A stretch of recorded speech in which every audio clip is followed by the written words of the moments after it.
Salam sejahtera, terima kasih karena bersama dengan saya di Nazilin Unity Channel.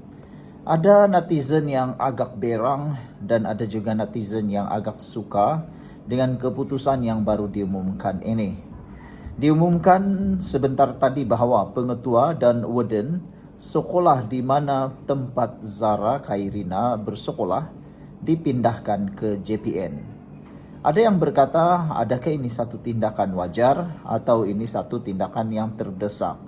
Walau bagaimanapun, tindakan segolongan sekumpulan manusia, sekumpulan orang yang ingin membuat himpunan di hadapan sekolah, itu satu tindakan yang benar-benar tidak wajar.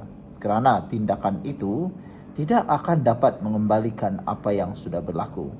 Tetapi ianya akan membuatkan sekolah itu akan terdedah kepada gangguan. Khususnya para pelajar yang ingin menduduki peperiksaan SPM tak lama lagi. Bayangkan bagaimana terdedahnya pelajar-pelajar itu kepada gangguan, seakan-akan satu rusuhan. Diharapkan himpunan di hadapan sekolah itu tidak diteruskan. Cukuplah berhimpun di padang daerah kah, di parking kereta besar kah, di dewan kah, atau di mana-mana pun boleh. Tapi untuk melakukan himpunan di sekolah, itu hanya satu tindakan yang bodoh dan sia-sia. Lagi pula, tindakan seperti itu kelihatan seperti satu tindakan yang membelakangi ketentraman awam. Apabila mereka lakukan itu, akan menyebabkan gangguan kepada anak-anak. Patutnya ibu bapa menghalang perbuatan itu. Kalau benar mereka nak memperjuangkan, lakukanlah di tempat yang tepat dengan perkara yang tepat. Hari ini apabila Kementerian Pendidikan Malaysia akan menempatkan sementara peguam penolong kanan hal ehwal murid dan semua warden SMK Tun Datu Mustafa di Jabatan Pendidikan Negeri Sabah JPN, ramai orang yang sebenarnya sangat bersetuju dengan tindakan ini.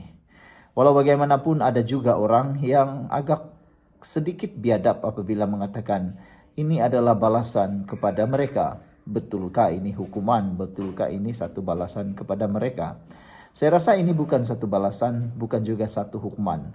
Tetapi sebagai satu langkah untuk lebih membiarkan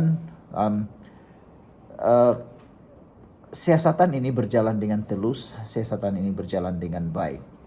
Ada ramai orang yang menambah, kata mereka, perlu dipecat. Tapi pada pendapat saya, tidaklah adil untuk memecat kalau belum ada keputusan yang penuh.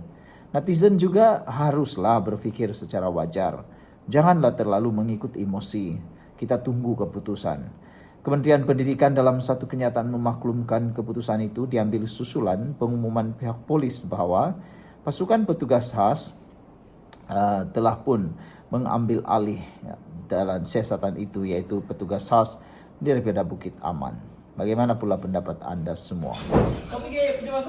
Tindakan membuatkan provokasi seperti ini adalah tidak wajar. Tindakan provokasi terhadap sekolah juga adalah tidak wajar. Kita memang sama-sama mahukan kebenaran. Kita memang sama-sama mahu ada satu tindakan, ada satu keputusan yang tuntas dapat diperoleh. Kita mau ada satu keputusan dan juga dapatan pengumuman yang lebih tuntas. Tapi tidaklah sampai menyerang sekolah, tidaklah sampai berhimpun di hadapan sekolah. Tahukah kamu bahawa apabila itu semua berlaku, itu akan menyebabkan banyak gangguan terhadap pembelajaran para pelajar dan sekolah. Paling terjejas ialah apabila SPM yang menjelang tiba. Pengetua dan warden serta siapa yang terlibat ini juga pasti telah pun terjejas. Kita harapkan semuanya berjalan dengan lancar tanpa ada insiden yang lebih membuatkan perkara ini menjadi lebih panas dan tular. Paling penting saudara-saudara sekalian, kita mahu supaya jangan ikut emosi. Perkara pertama yang perlu kita elakkan ialah penyebaran fitnah, penyebaran berita palsu. Selain daripada itu, kita mengecam ahli-ahli politik maupun parti-parti politik cuba mengganggu kuat ketentraman awam dengan menggunakan isu ini, menunggang isu ini semata-mata untuk mendapat rating, semata-mata untuk mendapat sokongan, semata-mata untuk dilihat relevan dan terpalinglah memperjuangkan konon. Dan kita juga tidak mahu pempengaruh-pempengaruh sosial kononnya mereka lah terpaling mengambil perhatian, tapi sebenarnya mereka menyebar fitnah yang tidak tentu-tentu. Kita ucapkan tahniah kepada Kementerian Pendidikan Malaysia yang telah mengambil keputusan yang amat sekian. Salam sejahtera, terima kasih karena bersama dengan saya di Nazilin Unity Channel. Ini kejutan paling besar di mahkamah hari ini. Akhirnya Najib menang juga.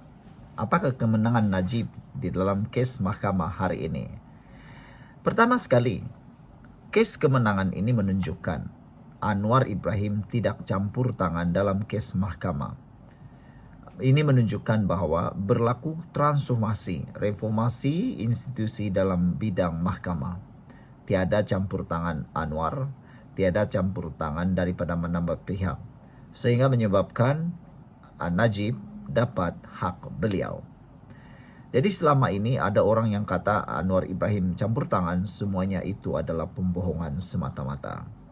Titah edendum Mahkamah Persekutuan sebulat suara menolak rayuan peguam negara. Wow. Tahniah kepada Najib atas kemenangan luar biasa ini. Saudara-saudara sekalian, semakan kehakiman Datuk Seri Najib Tun Razak berkaitan kewujudan titah edendum akan didengar di Mahkamah Tinggi Kuala Lumpur. Keputusan itu diputuskan secara sebulat suara oleh panel 3 hakim Mahkamah Persekutuan yang diketuai Hakim Besar Melaya Tan Sri Hassan Asna Muhammad Hashim. Ia sekaligus menolak rayuan peguam negara untuk menghalang supaya semakan yang dikemukakan Najib itu didengar. Menerusi keputusan Mahkamah Tertinggi itu, semakan tersebut akan didengar di Mahkamah Tinggi seperti tarik-tarik yang akan ditetapkan. 2 lagi hakim yang turut bersidang ialah hakim-hakim Mahkamah Persekutuan, Datuk Zabaria Muhammad Yusuf dan Datuk Hanifah Farikullah. Sebelum kita teruskan ulasan ini, jangan lupa tinggalkan komen Anda dengan tanda pagar Kami Sayang Malaysia. Saya perkenalkan dulu kepada Anda semua, ini terapi imun Transfer Factor for Life. Terapi imun yang meningkatkan daya imun badan kita sehingga 400%.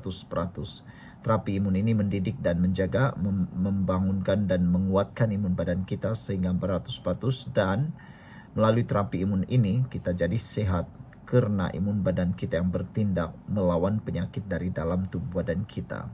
Secara umum dan ringkasnya, apabila imun badan kita lemah, apabila imun badan kita jadi bodoh, apabila imun badan kita tidak lagi melawan penyakit, kita kena penyakit dan tak sembuh-sembuh daripada semua jenis penyakit. Tetapi dengan peningkatan daya imun badan, dengan kekuatan imun badan kita boleh lawan penyakit, menghapuskan semua jenis penyakit melalui akar penyakit yang dihapuskan oleh imun badan kita sendiri. Dapatkan produk ini melalui nombor telefon saya yang tertera. Saudara, produk ini lulus KKM, diperakui oleh dokter-dokter di seluruh dunia dan juga halal. Kalau kau lama sudah berdoa untuk kesembuhan, mungkin ini jalan yang Tuhan tunjuk kepada Anda semua. Saudara, Hakim Zabaria ketika membacakan keputusan itu berkata, persoalan sama ada titah edendum itu wujud atau sah hanya boleh ditentukan pada peringkat perbicaraan di Mahkamah Tinggi. Buat masa ini, titah tambahan itu wujud dan statusnya sama ada sah atau benar perlu dipastikan dalam perbicaraan penuh. Kami tidak menganggap wajar atau adil untuk memberi sebarang pandangan mengenai perkara itu pada peringkat sekarang, katanya. Pada 9 Julai lalu, panel berkenaan selesai mendengar hujahan Peguam Negara Tan Sri Muhammad Dusuki Mokhtar dan Peguam Kanan Persekutuan Samsul Bol Hassan serta Peguam Tan Sri Muhammad Safi Abdullah yang mewakili Najib. Ia bagi memutuskan sekiranya rayuan Peguam Negara ditolak, semakan itu akan diteruskan di Mahkamah Tinggi. Namun jika rayuan dibenarkan, hasrat Najib untuk meneruskan semakan hak kehakiman itu bagi mendapatkan perintah mendamus supaya menjalani baki hukuman penjara di rumah akan berakhir. Dalam prosiding tersebut, ketika berhujah, Muhammad Safi antara lain menyatakan bahawa Peguam Negara sepatutnya berterus terang dari awal bahawa titah edendum berkenan wujud. Hujah beliau, Peguam Negara sewajarnya melaksanakan kewajipan secara jujur duty on counter pada peringkat prosiding, namun Mahkamah Tinggi sebaliknya bertindak membantah kebenaran semakan kehakiman yang dikemukakan Najib. Anak guam saya sudah bertindak sewajarnya untuk mendapatkan pengesahan mengenai kewujudan dokumen berkenaan. Malah dokumen itu hanya diperoleh oleh anak beliau, Datuk Muhammad Nizar, selepas Mahkamah Tinggi membuat keputusan menolak permohonan semakan, katanya lagi. Sementara itu, Muhammad Dusuki dalam hujahnya berkata Najib dan anaknya Muhammad Nizar tidak mengemukakan bukti munasabah berkaitan kewujudan titah edendum, walhal berpeluang berbuat demikian di peringkat permohonan kebenaran semakan kehakiman di Mahkamah Tinggi. Sekian dulu untuk kali ini. Jangan lupa tinggalkan komen anda, sila tekan butang subscribe dan kita jumpa lagi. Bye-bye.